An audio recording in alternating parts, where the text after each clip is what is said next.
यार दुआ मैं तुम्हें कैसे समझाऊं, तुम्हें ट्रैप किया जा रहा है और तुम खुशी खुशी इस जाल में फंस रही है।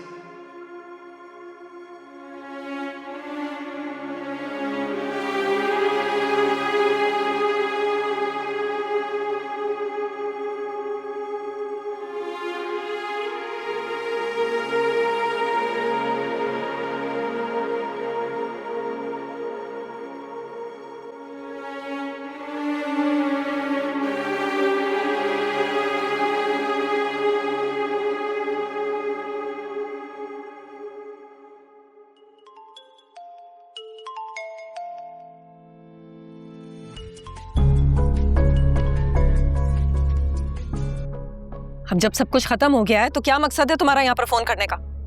आंटी अस्सलाम वालेकुम, सिर्फ 2 मिनट के लिए मेरी बात सुनिए। मैं ज्यादा लंबी बात नहीं करूंगा, ना कोई मिन्नत ना कोई वसाहत। मैं कुछ सुनूंगी भी नहीं, फोन रख रही हूँ, दोबारा फोन मत करना। आंटी मैंने कहा ना, सिर्फ 2 मिनट देते मुझे प्लीज। आप भूल जाएं कि मैं कौन हूं, मैं क्या चाहता हूँ। आप सिर्फ दुआ के बारे में सोचें, एक माँ की हैसियत से। और ये सोचने के लिए मुझे तुमसे मशवरा करना होगा? आंटी इस चीज के लिए मैं दुआ को बिल्कुल ब्लेम नहीं करूंगा, क्योंकि वो बेचारी तो कम उम्र है। लेकिन आंटी आप तो समझदार हैं, थोड़ी बहुत दुनिया आपने भी देखी हुई है। आंटी कभी आपने ये जानने की कोशिश की है कि मिस्टर आजर और तौकीर साहब आप दोनों पर इतना मेहरबान क्यों हो? बाज नहीं आओगे ना तुम अपनी बेकार फजूल इल्जाम तराशी से? आंटी आपके शौहर ने अब तक शादी नहीं की थी, तो क्या आजर ने भी नहीं की? कभी आपने ये मालूम करने की कोशिश की है, या आंखें बंद करके अपने शौहर की बातों पे यकीन कर लिया और दुआ को उस आजर के हवाले कर रही हैं? आहद, आंटी अगर दादो जिंदा होती तो क्या वो भी इतनी जल्दबाजी दिखाती जितनी आप दिखा रही हैं? आंटी मैं और आप तो क्या, कोई भी मरे हुए शख्स के बारे में गलत बयानी नहीं कर सकता। दादो ने मुझसे खुद कहा था कि दुआ को तौकीर से बचा लेना। बकवास बंद करो, झूठ बोल रहे हो तुम। आंटी सच क्या है झूठ क्या है, इसको आप साइड पे कर दें। मेरी आपसे सिर्फ इतनी रिक्वेस्ट है कि ये शादी ना होने दें, या मुझे कुछ दिन की मोहलत दे दें, मैं आपको सबूत। बस करो, फोन रख रही हूं अब मैं।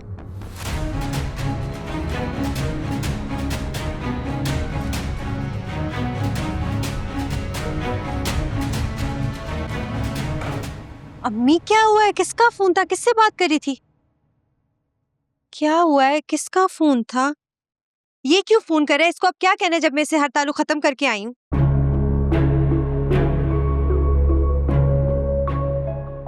तुम इससे मिलने गई थी? क्या पूछ रही हूँ तुमसे? अम्मी मैं इससे मिलने नहीं गई थी, वो सिद्रा मुझे झूठ बोलकर लेकर गई। 2 दिन बाद तुम्हारा निकाह है और तुम यहाँ पर पुराने ताल्लुकात निभाती फिर रही हो। तुम्हारे अब्बू को पता चल गया तो क्या सोचेंगे वो? नहीं पता चलेगा अब्बू को कुछ भी, मैं खत्म करके आई हूँ सब, और आप भी भूल जाए।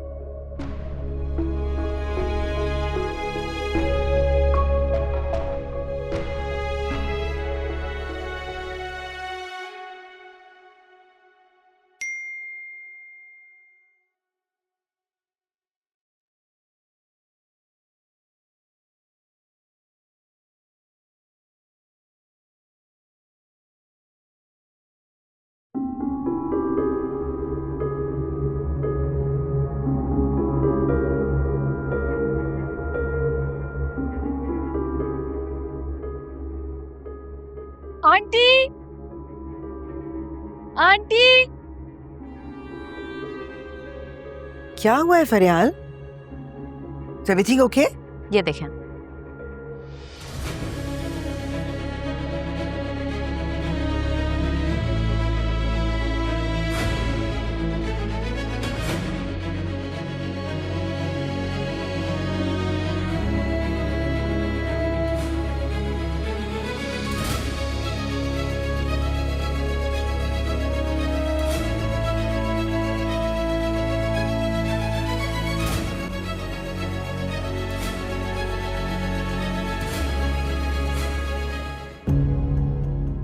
आंटी आपके शौहर ने अब तक शादी नहीं की थी, तो क्या आजर ने भी नहीं की?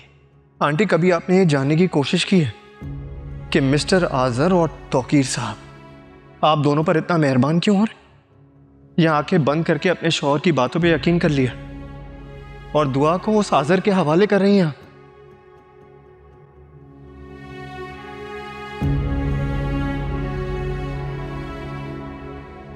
नुसरत जी, अरे नुसरत जी, आप यहाँ बैठिए, मैं ऊपर आपका इंतजार कर रहा था।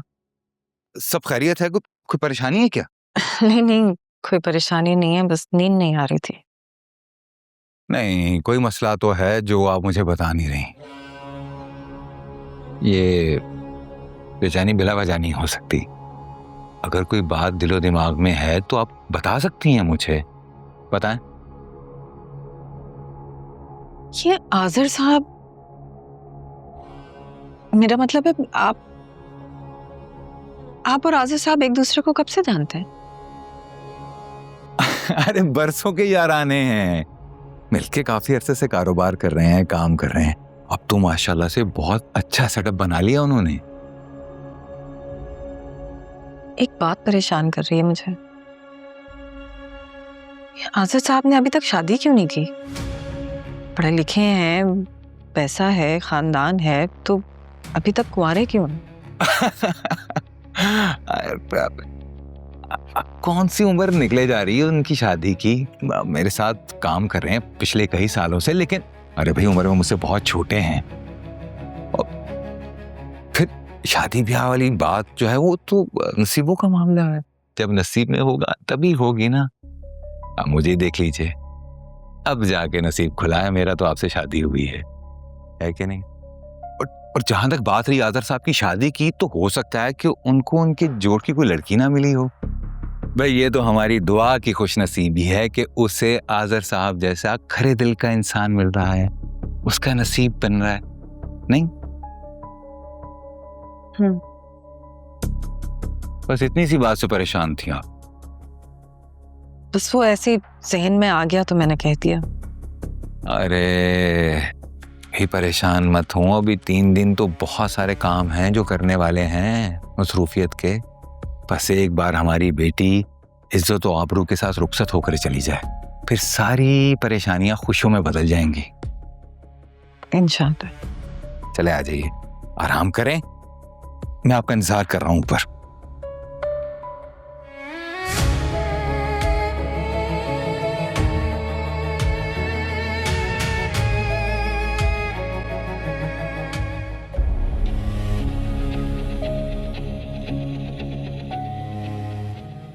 अच्छा,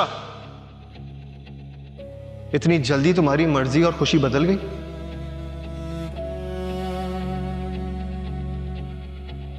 अरे इतना अरसा हो गया तुम्हें उनके साथ रहते हुए, को जज नहीं कर पा रही?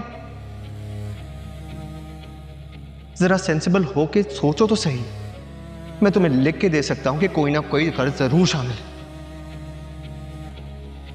दुआ वो तुम्हारी महरूमी का फायदा उठा रहे। तुम्हारा यतीम होना कुदरत का फैसला था और तुम उस फैसले से लड़कर सारे रिश्तों को झुठला रही।